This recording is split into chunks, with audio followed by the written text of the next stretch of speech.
5 here on Monday, September 25th, 2023.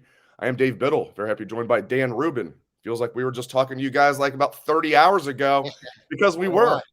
Because we absolutely were. So we're going to get into more takeaways from Ohio State's 17-14 win over Notre Dame. Before we do that, Dan wants to tell you about one of our great sponsors, Jonathan Green Grass Seed, and a great deal you guys can get. Dan, the floor is yours. Hey there, Bucknuts Morning 5 listeners. It's fall, which means two things. Well, it means a lot of things. It's football season and it's lawn care season. Fall is the best time to overseed your lawn. So if you haven't already, now is the perfect time. We recommend Jonathan Green Black Beauty Grass Seed because it's naturally dark green in color, has roots that can grow up to 4 feet deep, and is super drought tolerant. If you needed to look at a yard that needed Jonathan Green, you could literally look out my window right now. It is in dire need. With over 130 years of experience, Jonathan Green is a name you can trust for superior lawn care products. They only sell the highest quality grass seed on the market. Here's the best part, Buckeyes fans. They're offering you 10% off your order on jonathangreen.com. So head over there now and use code Bucknuts10 at checkout. Plus, Jonathan Green doesn't only sell grass seed. They carry everything you need to create the perfect outdoor oasis, from lawn fertilizers and weed controls to soil amendments and spreaders. They've got you covered. So don't wait any longer. Make your neighbors green with envy and turn your lawn into a showstopper with Jonathan Green lawn care products. Visit jonathangreen.com and use coupon code, Bucknuts10 to get 10% off of your order on grass seed, lawn fertilizers, weed controls, and more. Jonathan Green, quality lawn since 1881, and those of you tuned in can see it on the scroll, etc. Get your lawn up. It's great stuff. And as I said, fall is the best time to overseed. So get with Jonathan Green Grass Seed and take advantage of our deal. All right. I don't even know where to start. I guess let's start with the 10-man Marcus, as I wrote out of my notes. Old 10-man Marcus. First of all, I can't believe they only had 10 guys on the field for 2 plays. Then his post-game press conference, he was fibbing. It makes no sense to say that, well, we didn't want to get a penalty. If you knew he didn't know 10 guys were on the field. If they knew 10 guys were on the field for the pass that was incomplete to Marv right before Chip's touchdown, they had plenty of time to run somebody on the field, even if Ohio State didn't sub. And Ohio State did sub. So you have the ref standing there holding up play. They had plenty of time to bring somebody in. Fell asleep at the wheel. He said he didn't want to get a penalty. Makes absolutely no sense. But hey, it helped the Buckeyes out. It was one of many crazy things that went their way late in that game, Dan Rubin.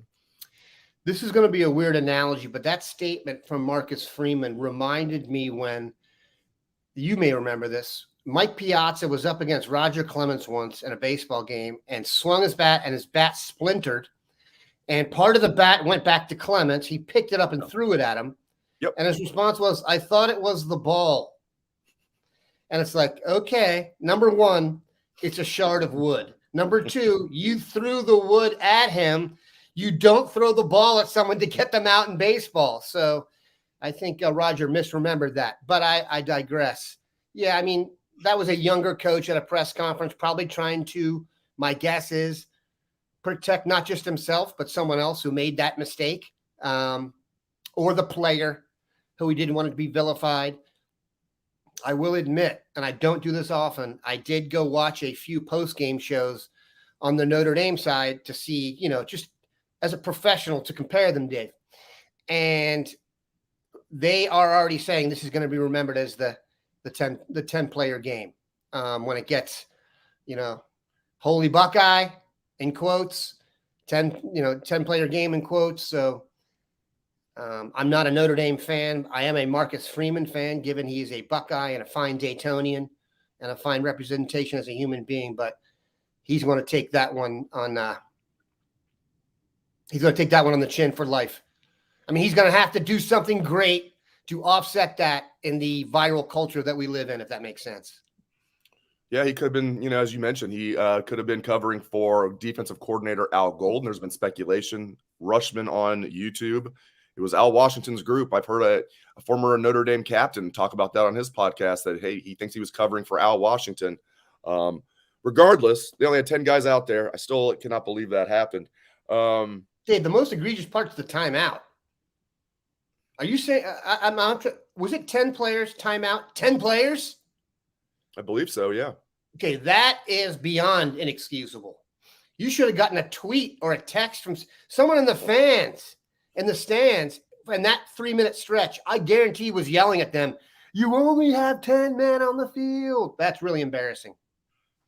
I posted this to the front row. It's quite lively thread. Something that hit me yesterday. I was getting ready to watch the NFL and it just hit me. Can you imagine if this would have been Ryan Day and Jim Knowles? The tables are turned. Ohio State looks like they're going to win the game, and then Notre Dame ends up winning by inches. And then we find out they only had 10 guys on the field for the final play. Then we find out they only had 10 guys on the field for the play before that. I mean, Dan, the pitchforks would have been out in full force for Coach Day and Jim Knowles. I don't want to even ponder what would happen to the front row had that taken place. It would have been ugly. It would have made me lose sleep because we are tangentially responsible for the content on there. And by that, I mean not tangentially. So yes, it would have been tough. It would have been, I mean, even thinking about it makes me a little sick to my stomach. I'm not going to lie. Let's move on to the Lou Holtz, Ryan Day stuff. I didn't get a chance to soak that in until after the postgame podcast, because as soon as the game ended, I was getting ready for the postgame podcast. People were talking about it, and so I knew something happened. My goodness, I've never seen Ryan Day like that. Now, Lou Holtz is a 86-year-old man who's probably not all the way there, and he's speaking to a Notre Dame group. But if you're a football coach or a football player, the worst thing someone can say about you is you're not tough and you're soft. And I think this was maybe just the straw that broke the camel's back for Ryan Day. And I've heard other people opine this might be more of like the Michigan stuff kind of piling up than it was more about Notre Dame and what Lou Holtz said. Curious to get your thoughts on that. The Lou Holtz Ryan Day riff, didn't see that one coming. Nor did I. Not also, people forget Lou Holtz, a Liverpool, Ohio native. So it wasn't just him taking a shot at Ryan Day. And he's kind of, I assume Lou Holtz grew up an Ohio State fan. And he coached at Ohio State, Dan. Yeah. He was an assistant coach when they won the national championship under Woody in 1968. Which makes it worse. Yes. It's blasphemous. So it's good that it got to him. I got the sense. I mean, Ryan Day is going to have to answer this at some point. That was just kind of the crescendo. And look, how are you feeling when that last drive was going on? How emotional were you? Imagine being the coach of the football team. Right. He's a human being, and then getting interviewed right afterwards. Okay, so I have no problem with what he said. I mean, the fact that Lou Holtz said it, I think, is just, yes, he's an older fella, and may not be, spotting his fastball the way he used to.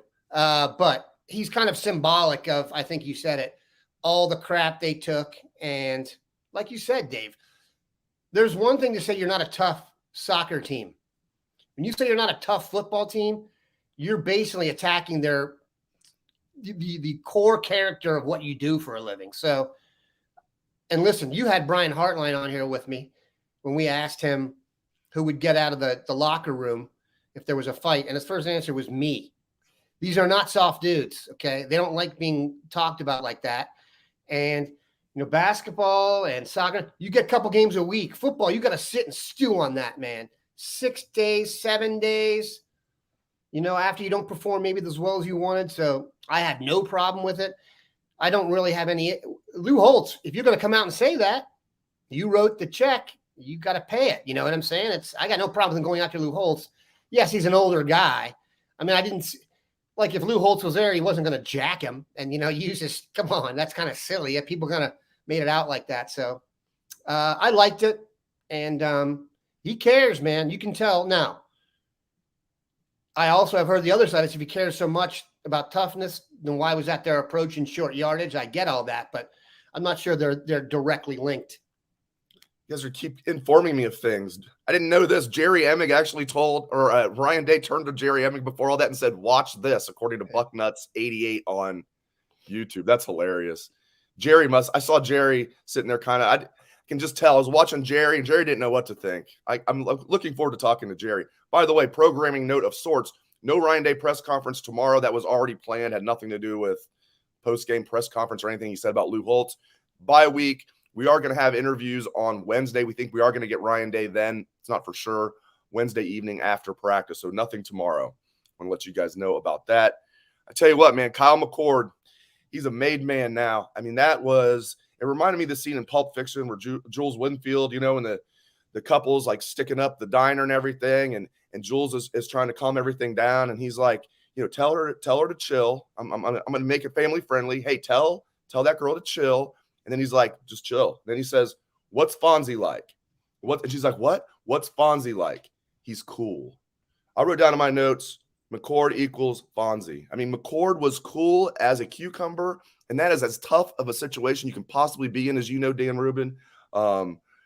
First big start of your life, at least in college. You're on the road at night, game of the week in college football. You're playing a tough defense, hostile environment. People that were there said they've never seen a sporting event like that lively.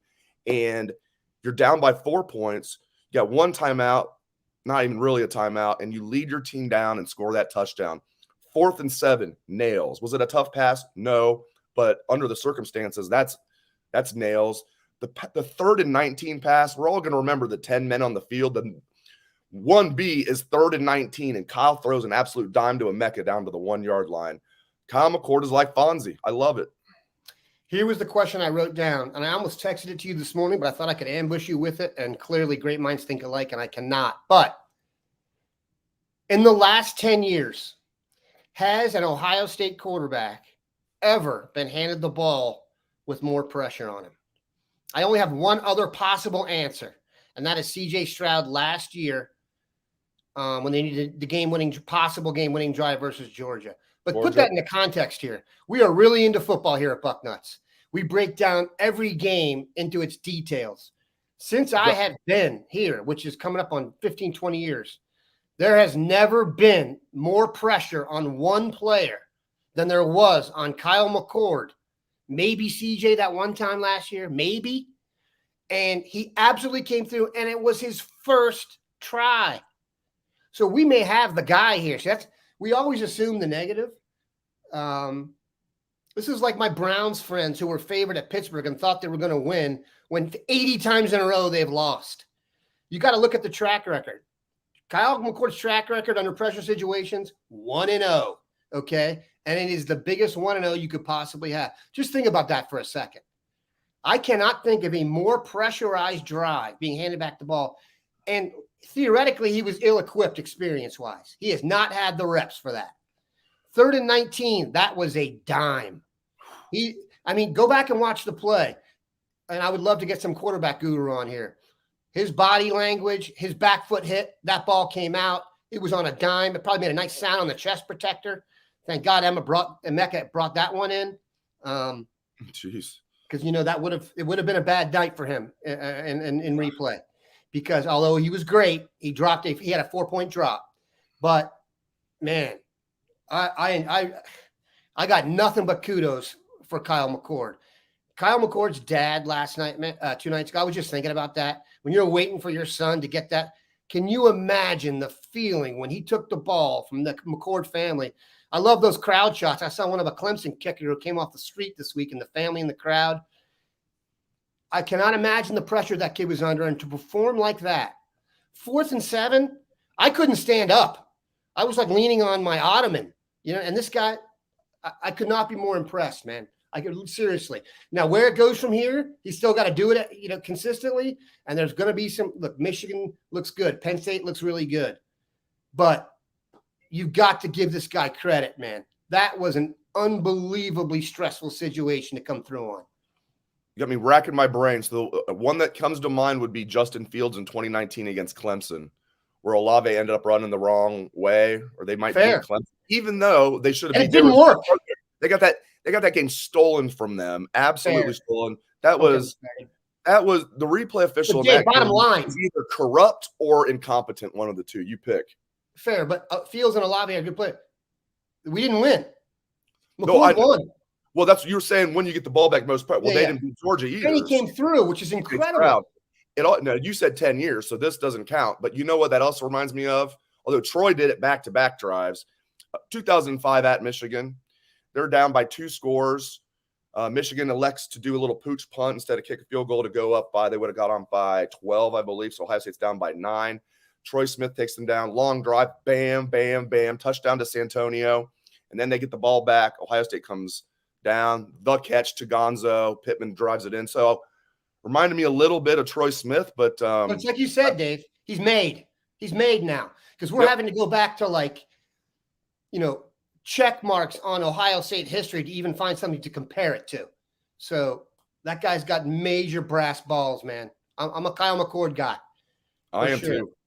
And I said that going into the game. Like, I can see the arm talent. There's no doubt about the arm talent. He's got good size. He's tough. You can tell he's willing to run. How is he going to handle it mentally at Notre Dame? Especially if things go wrong and maybe it's a close game. You couldn't, as you said, you couldn't have been more pressure packed. I didn't even think it was going to be that pressure packed, and it was. And he passed with flying colors. I love it. Another guy that just played his butt off, Lathan Ransom, 13 tackles in a game where Notre Dame's offense only had 7 possessions. This is not a game where there was like 15 offensive possessions for each team. 7 offensive possessions. This dude had 13 tackles. He was coming with bad intentions. I love it. Yeah, I looked at some stuff before the game just to kind of try and give myself a little bit of confidence. They've got pros on every level, unlike they've had in recent past. Lathan Ransom is an NFL safety. He's a top 5 draft among safeties guy right now. There was a time when I wasn't a huge Ransom fan. He's always been great coming forward and hitting, and struggled sometimes in pass protection or pass coverage, but no, he was there to play. I believe it was Lathan and Sonny who made that enormous stop on 4th down. You know, able to bring the impact on a good running back in that short yardage situation. So, yeah, he's a stud. He's a stud. The secondary, there were some mistakes, but this whole year I've had a much better vibe on the secondary than I have in recent past. I don't know if it's like the eye test and the amount of space that's out there, or the fact that Denzel Burke is now getting Deion Sanders treatment. So you talk about going to boring high school games to watch Bryce West and Aaron Scott. They tried Denzel Burke once, and it was in the flat. They didn't even go back to him. I actually give Notre Dame credit for that. I told you I used to, when we'd watch games and Denzel Ward was out there, if the other team threw at Denzel Ward in the first possession, I knew we were going to win because they were poorly coached. Not the case here. I give Notre Dame credit until the 10-man thing in terms of who to attack. But, yeah, Ransom was great. Turns out it's the same deal in the NFL. If you throw Denzel Ward's way, it's a bad day for you. I'll say that as a Bengals fan. It's like, don't throw his way. Don't throw his way. I'll let you guys know about another one of our sponsors, Factor Meals. And you guys can get a great deal. If you're watching on YouTube, you can see on the ticker, 50% off. I'll tell you guys more about that in a moment. But I do have a message from our excellent sponsor, Factor Meals. With the busy fall season already in swing, you might be looking for wholesome, convenient meals for jam-packed days. Factor, America's #1 ready-to-eat meal kit, can help you fuel up fast with chef-prepared, dietitian-approved, ready-to-eat meals delivered straight to your door. You'll save time, eat well, and stay on track with your healthy lifestyle. I mean, I personally like some of their steak meals. I had a really good chicken and sun-dried tomato meal. And again, like they said, their stuff's ready in 2 minutes. It's fresh, and it tastes really good. They've got these outstanding smoothies. They got a little bit of everything. With Factor, skip the extra trip to the grocery store and the chopping, prepping, and cleaning up too, while still getting the flavor and nutritional quality that you need. Factor's fresh, never frozen meals are ready in just 2 minutes. So all you have to do is heat and enjoy, then go back to crushing your goals. Head to factormeals.com/Bucknuts50 and use code Bucknuts50 to get 50% off. That's code Bucknuts50 at factormeals.com/Bucknuts50 to get 50% off. Factormeals.com/Bucknuts50 to get 50% off. Hey, just to echo that, I have a food snob son, and I also don't believe you can microwave chicken, and Factor Meals proved me wrong. It's delicious. I'm serious. Like, seriously, even the smell of microwave chicken used to make me a little oogie. It's delicious. I'm telling you. So there you have it. This isn't the type of like microwave meals that like stink up the office and is like kind of nasty and kind of, chewy. Like, no, it's like quality because it's not frozen. It's good stuff. All right. I'll tell you what else is good stuff is Jim Knowles in this defense. Yep. Kudos to Jim Knowles in this defense. Now, they still got to prove it. I mean, Penn State looks like they look fantastic on both sides of the ball. I don't think Michigan looks that good. We're going to get to another topic in a moment if there's really an elite team in college football. But I just wanted to give Jim Knowles and the entire defense their props. They stepped up big time. Yeah, I knew I did have a feeling we were going to be talking about the defensive line again because Notre Dame's offensive line is the truth. I mean, they may not be as good as the NBC staff will tell you when they let you know about the Joe Moore Award. I heard that 50 times, but they're good. And Alt, the left tackle, Joe Alt's excellent. Blake Fisher, the right tackle, he got hurt. He originally beat out Joe Alt when they were younger. So there's two. I mean, there are two. Both guys are projected. I think Fisher's a projected top 3-4. Joe Alt, some people have him going in the top 15. I thought our guys did well.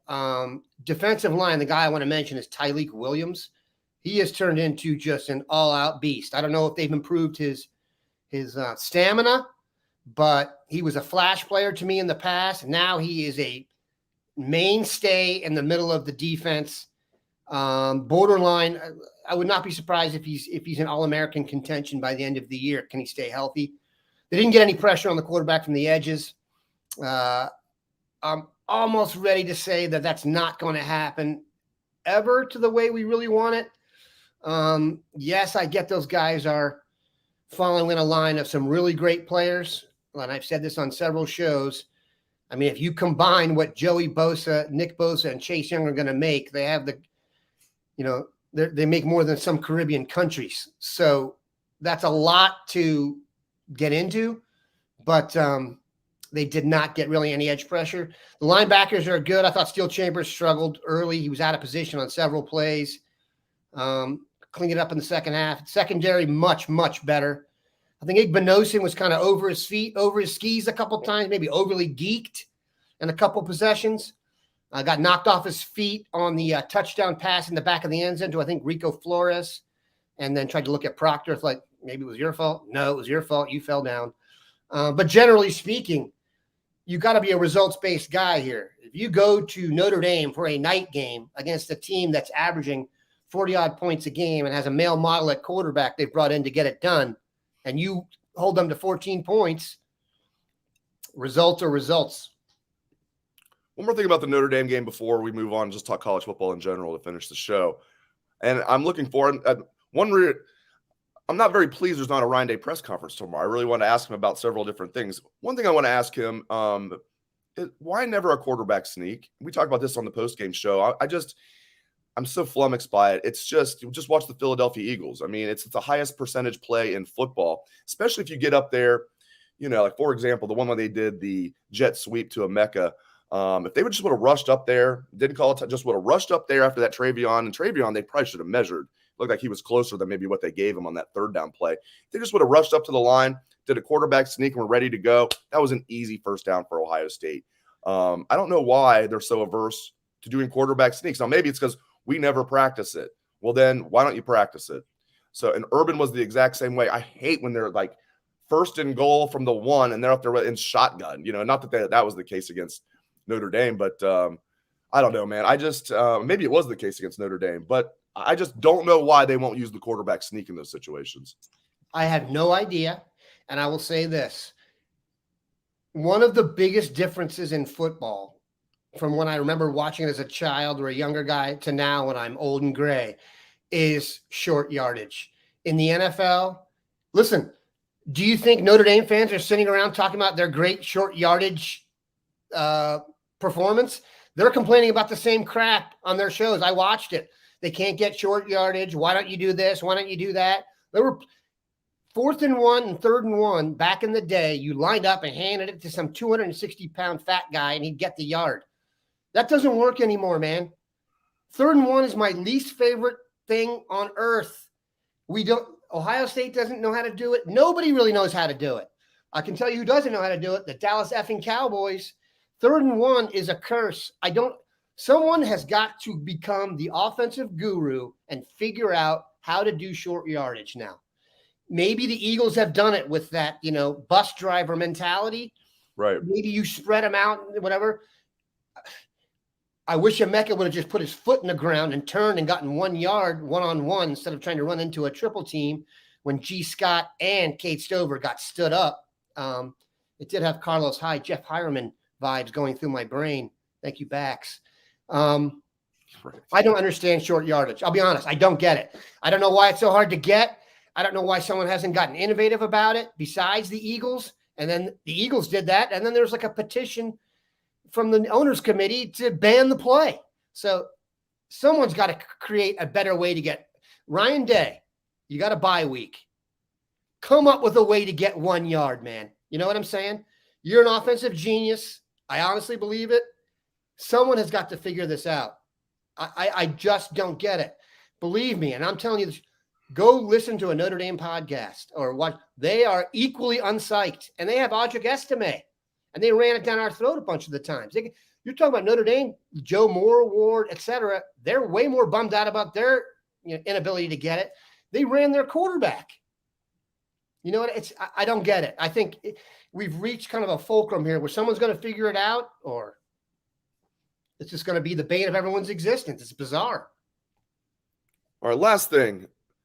Is there an elite team in college football this year? Is Ohio State a legit national championship contender? Because I've seen Buckeye fans say, well, you can tell we're not a national champ. We don't look like a national championship contender. Well, I want to get into that. First of all, did they look like a national championship contender during the 2002 season? Did they look like a national championship contender during the 2014 season? They did when the seasons were over. But I'm sure all of you were sitting there thinking during those years, this isn't a national championship team. Furthermore, let's focus on this year. I don't see an elite team in college football, not even close. I don't even think Georgia last year, I wouldn't even put them in the elite category. They were close.